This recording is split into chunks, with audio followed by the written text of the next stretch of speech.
இன்னும் சற்று நேரத்தில் விடைபெறப் போகிறது 2023. சந்தோஷம், துக்கம், பேரிடர் என பல தருணங்களை தந்த 2023ஆம் ஆண்டிற்கு விடை கொடுத்து 2024 புத்தாண்டை வரவேற்க தயாராகிக் கொண்டிருக்கிறது தமிழகம்.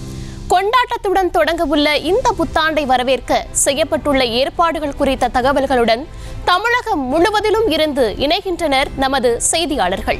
முதலில் சென்னை பெசன்ட் நகரிலிருந்து செய்தியாளர் ராஜேஷ் இணைகிறார். ராஜேஷ், நீங்க இருக்கக்கூடிய பகுதியில என்னென்ன ஏற்பாடுகள் செய்யப்பட்டிருக்கு? மக்கள் எவ்வளவு உற்சாகமா இருக்காங்க இந்த புத்தாண்டை வரவேற்க? நிச்சயமாக தற்போது நாம் பெசன்ட் நகர் கடற்கரையில இருக்கின்றோம். பெசன்ட் நகர் கடற்கரையை பொறுத்தவரையிலே ஏராளமான மக்கள் இங்கே மகிழ்ச்சியோடு கூடியிருக்கின்றார்கள்.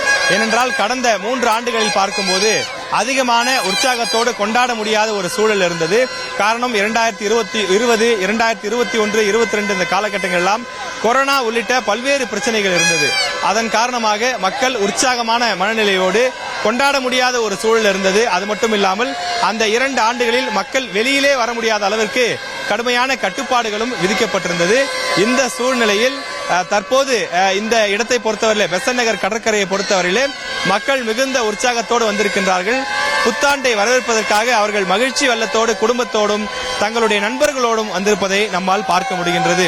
இந்த பெசன்ட் நகர் கடற்கரையை பொறுத்தவரையிலே தற்போது சுமார் 30,000க்கும் மேற்பட்ட பொதுமக்கள் கூடியிருக்கின்றார்கள்.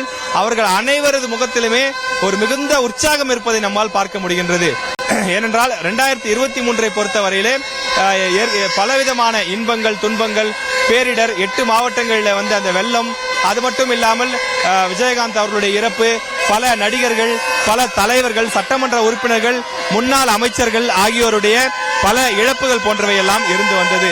இந்த சூழ்நிலைகள், இது போன்ற விஷயங்களை எல்லாம் கடந்து இந்த 2023க்கு விடை கொடுத்துவிட்டு மகிழ்ச்சியாக 2024 வரவேற்பதற்காக பொதுமக்கள் உற்சாகத்தோடு வந்திருப்பதை பார்க்க முடிகின்றது. அனைவரது முகத்திலும் மிகுந்த மகிழ்ச்சியும் புன்னகையும் இருப்பதை பார்க்க முடிகின்றது.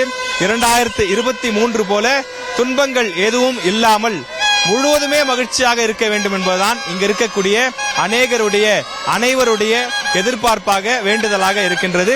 இந்த பெசன்ட் நகர் கடற்கரை நாம் தற்போது இருக்கின்றோம். இந்த கடற்கரையினுடைய சாலை முழுவதுமே போக்குவரத்து தடை செய்யப்பட்டிருக்கிறது.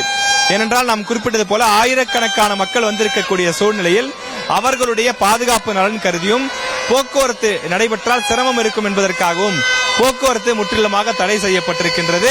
இந்த கடற்கரைக்கு இந்த கொண்டாட்டம் நடைபெறக்கூடிய இடத்திற்கு வர வேண்டும் என்று சொன்னால் 200 மீட்டர் தூரத்துக்கு முன்பாகவே தங்களுடைய கார் அல்லது இருசக்கர வாகனத்தை நிறுத்திவிட்டுத்தான் நடந்து வர வேண்டும் என்று காவல்துறை சார்பில் உத்தரவிடப்பட்டிருக்கிறது.